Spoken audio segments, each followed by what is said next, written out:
ওম গণেশায় নমঃ। নমস্কাৰ প্ৰিয় শ্ৰোতা দৰ্শকসকল, সকলোৰে নিশ্চয়কৈ ভাল। আজি মই আপোনালোকৰ ওচৰত কোনো ধৰণৰ ৰাশিফল লৈ আহিব বিচৰা নাই। বিশেষ কিছু তথ্য বা কথা-বাৰ্তাৰ বাবে এই ভিডিঅ' প্ৰস্তুত কৰিছোঁ। কিছু মনৰ ভাৱ প্ৰকাশ কৰিবলগীয়া আছে। কাৰণ যিকোনো ক্ষেত্ৰত এখন জগতৰ লগত জড়িত হৈ থকাৰ পাছত যদি সেইখন জগতত বিভিন্ন ধৰণৰ কথা আহি পৰে, এই জগতখনৰ লগত মিলি চলিবৰ বাবে এই জগতখনৰ লগত পোনপটীয়াকৈ সমাহাৰ দি থাকিবৰ বাবে আপোনালোকৰ ওচৰত বিভিন্ন ধৰণৰ ভিডিঅ' প্ৰস্তুত কৰিবলগীয়া হয়। যি নহওক, মনৰ ভাৱ প্ৰকাশ বুলি এইকাৰণেই কৈছোঁ, ইয়াত বিভিন্ন ধৰণৰ কথা আলোচনা হ'ব পাৰে। হঠাৎকৈ অনলাইনত বিভিন্ন ধৰণৰ ভিডিঅ' মোৰ চকুত পৰিছে আৰু ইয়াৰ পূৰ্বেও এনেধৰণৰ ভিডিঅ' মই প্ৰস্তুত কৰিছোঁ ভিডিঅ'ৰ মতামত সম্বন্ধে। যি নহওক, পোনপটীয়াকৈ স্ক্ৰীণত আহি পেলাই ভিডিঅ' প্ৰস্তুত কৰিব পৰা নাই, তাৰ বাবে দুখিত। তথাপিতো কথাখিনি আপোনালোকক জনাব লাগিব বুলি ভাবি লৈছোঁ। কাৰণ যিহেতু কথাটো প্ৰয়োজন। আৰম্ভণিতে মই আপোনালোকক কৈ ল'ব বিচাৰিছোঁ, মা কালী মহামায়া দশভুজা বিভিন্ন ধৰণৰ শক্তি পূজাৰ বা শক্তি পূজাৰ আমি ভক্ত। বিভিন্ন ধৰণৰ শক্তিক আমি পূজা কৰোঁ। লক্ষ্মী, সৰস্বতী, মহাগৌৰী প্ৰধান বুলি কোৱা হৈছে শক্তি পূজাত। লক্ষ্মী, সৰস্বতী, মহাগৌৰী অৰ্থাৎ মহাদেৱৰ পত্নী মা দুৰ্গা, মা কালী এনেধৰণে আমি আৰাধনা কৰোঁ। ঠিক তেনেধৰণে মা দুৰ্গাৰ 10টাকৈ ৰূপ, এই 10টা ৰূপ দশমহাবিদ্যা বুলি কোৱা হয়। এই দশমহাবিদ্যাক আমি প্ৰণিপাত কৰোঁ। বিভিন্ন ক্ষেত্ৰত আমি দশমহাবিদ্যাৰ আবাহন কৰিবলগীয়া হয়। জ্যোতিষাস্ত্ৰত উল্লেখ আছে, দশমহাবিদ্যাৰ আৰাধনা কৰি গ্ৰহৰ অশুভ দৃষ্টিৰ পৰা পৰিত্ৰাণ লাভ কৰিব পাৰি। সেয়া আমি সকলোৱে জানো, জ্যোতিষীসকলেও জানে। তাত মোৰ ক'বলগীয়া কোনো ধৰণৰ কথা নাই।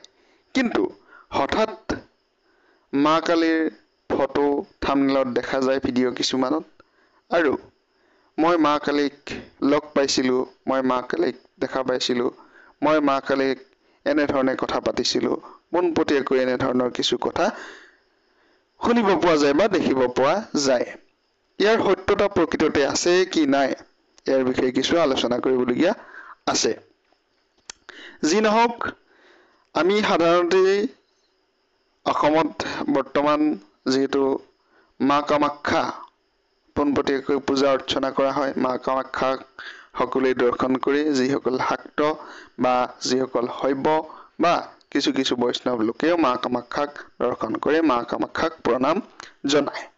পোনপটীয়াকৈ মা কামাখ্যাৰ শুভদৃষ্টি অসমত থাকে আৰু সৰ্বতো প্ৰকাৰৰ অগ্ৰগতি উন্নতিৰ বাবে আমিও প্ৰাৰ্থনা কৰোঁ মা কামাখ্যাক, জয় মা কামাখ্যা। এতিয়া কথা হৈছে, আমি যদি পোনপটীয়াকৈ ভগৱানক ভক্তি কৰিলেই ভগৱানৰ সুদৃষ্টি পাব পাৰোঁ, তেনেহ'লে হঠাৎ কিছুমান এনেধৰণৰ ঋণাত্মক কথাই সমাজত প্ৰভাৱ পেলায়, সমাজত অশুভ দৃষ্টিৰ সৃষ্টি কৰে। যাদু টুনা, কুমন্ত্ৰ, মই এনেধৰণৰ কিছু কথা ক'ব বিচাৰিছোঁ যে যাদু টুনা, কুমন্ত্ৰ, মন্ত্ৰ শক্তিৰে কাৰোবাক বশীভূত কৰি পেলোৱা, মন্ত্ৰ শক্তিৰে কাৰোবাক অপকাৰ কৰিব পৰা, মন্ত্ৰ শক্তিৰে কাৰোবাক চালনা কৰিব পৰা, মন্ত্ৰ শক্তিৰে কোনো লোক গায়ব হৈ যাব পৰা বা অদৃশ্য হৈ যাব পৰা বা মন্ত্ৰ শক্তিৰে যথেষ্ট অসাধ্য সাধন কৰাৰ কথাখিনি কিন্তু বৰ্তমান ছ'চিয়েল মিডিয়াত ভাইৰেলত আছে। এই কাৰণেই এনেধৰণৰ ভিডিঅ' প্ৰস্তুত কৰিবলৈ বাধ্য হৈছোঁ, যিহেতু আমাৰ শ্ৰোতা দৰ্শকসকলে আপত্তি জনাই আহিছে এনেধৰণৰ তথ্যখিনি পোনপটীয়াকৈ জানিবৰ বাবে। ইয়াত কেৱল মোৰ মতামতখিনি আপোনালোকক জনাব বিচাৰিছোঁ। পোনপটীয়াকৈ এনেধৰণৰ শক্তিক বশীভূত কৰি ৰখাটো সহজ কথা নহয়। যদি আমি পোনপটীয়াকৈ কওঁ মা কালীৰ কথা বা দশ মহাবিদ্যাৰ কথা, তেনেহলে কিন্তু পোনপটীয়াকৈ বশীভূত কৰা বা সিদ্ধ কৰাটো ইমান সহজ কথা নহয়। এজন সিদ্ধ সাধক হবলৈ হলে সেইজন সাধক কিন্তু সৰ্বতো প্ৰকাৰৰ ত্যাগ তেওঁ কৰিব লাগে। সৰ্বতো প্ৰকাৰৰ অগ্ৰগতিৰ পিনে যদি অগ্ৰসৰ হবলৈ হয়, মুখ্যৰ পিনে যদি অগ্ৰসৰ হবলৈ হয়, তেনেহলে কিন্তু সৰ্বতো প্ৰকাৰৰ ত্যাগ তেওঁ কৰিব প্ৰস্তুত হবলৈ থাকিব লাগিব বা প্ৰস্তুত হৈ থাকিব লাগিব বা কষ্ট এইখিনি ত্যাগ তেওঁলোকে কৰিব লাগে।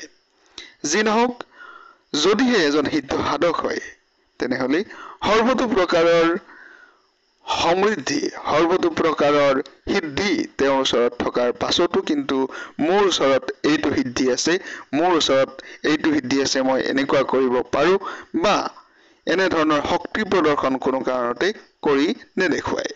এয়া হৈছে প্ৰথম লক্ষণ। যদিহে আজিকালি সাধাৰণতে বিভিন্ন ধৰণৰ সাধু সন্যাসী লগ পোৱা যায়।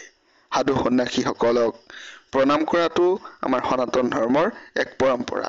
সাধু সন্যাসীক ভোজন কৰোৱা, সাধু সন্যাসীক জলপান কৰোৱা বিভিন্ন ধৰণৰ আমাৰ পৰম্পৰা আছে। যি নহওক, ভোকাতুৰক অন্ন দিয়াটো এক ধৰ্ম, ভোকাতুৰক অন্ন দিব লাগে। সৰ্বতো প্ৰকাৰৰ সেয়া মানৱ ধৰ্ম বুলি কোৱা হয় প্ৰথম।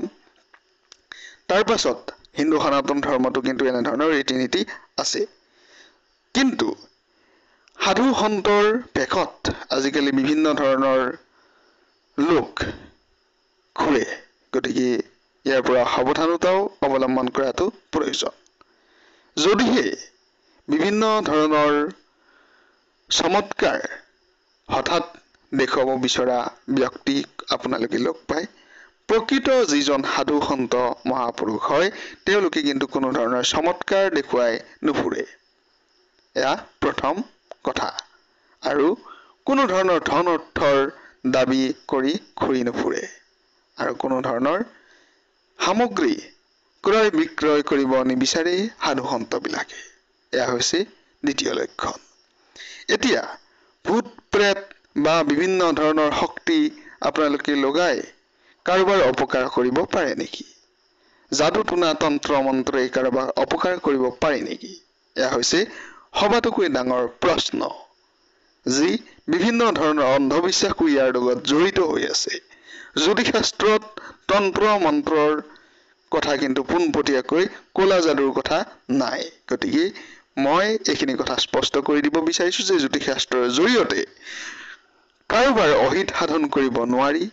আপোনাৰ যদি গ্ৰহৰ অশুভ দৃষ্টি থাকে, সেই অশুভ দৃষ্টিক সুদৃষ্টিলৈ পৰিৱৰ্তিত কৰিবলৈ বিভিন্ন ধৰণৰ প্ৰতিকাৰ বা বিভিন্ন ধৰণৰ মন্ত্ৰ, বিভিন্ন ধৰণৰ যজ্ঞ বা বিভিন্ন ধৰণৰ মন্ত্ৰ জপ আপোনালোকে কৰিব পাৰে। সেয়া বেলেগ কথা। কিন্তু আমি যদি মন্ত্ৰ জপ কৰিবলৈ যাওঁ বা বিভিন্ন ধৰণৰ কাৰোবাৰ অপকাৰৰ বাবে, কাৰোবাক বশীকৰণ কৰিবৰ বাবে, কাৰোবাক অশুভ কৰিবৰ বাবে, কাৰোবাৰ অশুভ কৰিবৰ বাবে যদি আমি এনেধৰণৰ মন্ত্ৰ পাঠ কৰিবলৈ যাওঁ বা বিভিন্ন ধৰণৰ কৰ্ম কৰিবলৈ যাওঁ, তেনেহলে কিন্তু সেই অশুভ দৃষ্টি পোনপটীয়াকৈ আজি নহলেও ভৱিষ্যতে কিন্তু আপোনাক অপকাৰ কৰে। এয়া মনত ৰখাটো প্ৰয়োজন। আপুনি যিমানেই সিদ্ধ সাধক নহওক কিয়, যদিহে কাৰোবাৰ আপুনি অপকাৰ কৰিবলৈ যায়, তেনেহলে সেই অপকাৰৰ ভাগি কিন্তু আপুনি পিছত ভুগিব লাগিব। এয়া স্পষ্ট কথা। আৰু সৰ্বতো প্ৰকাৰৰ সৰ্বজন বিদিত হিচাপে পোনপটীয়াকৈ এনেধৰণৰ কথাসমূহ কোৱাটো উচিত নহয়। আৰু তন্ত্ৰ মন্ত্ৰ বশীকৰণ এনেধৰণৰ কৰ্মৰ পৰা সাধাৰণতে বিৰত থাকিব লাগে। আৰু এনেধৰণৰ ভূত প্ৰেতৰ কথাবিলাক আচলতে অধিকাংশই অৰ্থাৎ ৯৯% মিছা হয়। ভূত প্ৰেত লগাই কোনোৱে কাৰোবাক যে কিবা কৰিব পাৰিব, সেয়া কিন্তু বৰ্তমান সময়ত ইমান সহজ কথা হৈ থকা নাই। গতিকে এনেধৰণৰ ভিডিঅ'সমূহ দেখুৱাৰ বাবেই এই ভিডিঅ' প্ৰস্তুত কৰি আপোনালোকক জনালো। যিহেতু আপোনালোকে মোৰ চেনেলৰ ভিডিঅ'সমূহ চাই থাকে, গতিকে জ্যোতিষশাস্ত্ৰৰ লগত কিন্তু তন্ত্ৰ মন্ত্ৰ জড়িত হৈ আছে। তন্ত্ৰ মন্ত্ৰ মানে এনেধৰণৰ মন্ত্ৰ নহয় যে কাৰোবাক বশীভূত কৰিব পাৰিব, যে কাৰোবাক অপকাৰ কৰিব পাৰিব। আপোনাৰ হিতৰ বাবে বিভিন্ন ধৰণৰ মন্ত্ৰ আপুনি উচ্চাৰণ কৰিব পাৰে। আপোনাৰ হিতৰ বাবে বিভিন্ন ধৰণৰ যন্ত্ৰ আপোনালোকে ব্যৱহাৰ কৰিব পাৰে। বিভিন্ন ধৰণৰ ৰত্ন ব্যৱহাৰ কৰিব পাৰে গ্ৰহৰ অশুভ দৃষ্টিৰ বাবে পৰিত্ৰাণ পাবলৈ বা শুভ দৃষ্টি আনিবলৈ। কিন্তু ভূত প্ৰেত পিশাচ আদিৰ কোনো ধৰণৰ উল্লেখ জ্যোতিষ শাস্ত্ৰত নাই, স্পষ্ট কথা। আৰু ইয়াৰ পূৰ্বেও যথেষ্টজনে বা বহুজন লোকে প্ৰশ্ন কৰাৰ বাবেই এই ভিডিঅ' প্ৰস্তুত কৰিছো। গতিকে ভিডিঅ'টো আঁকোৱালি ল'ব বুলি আশা ৰাখিছো। ধন্যবাদ।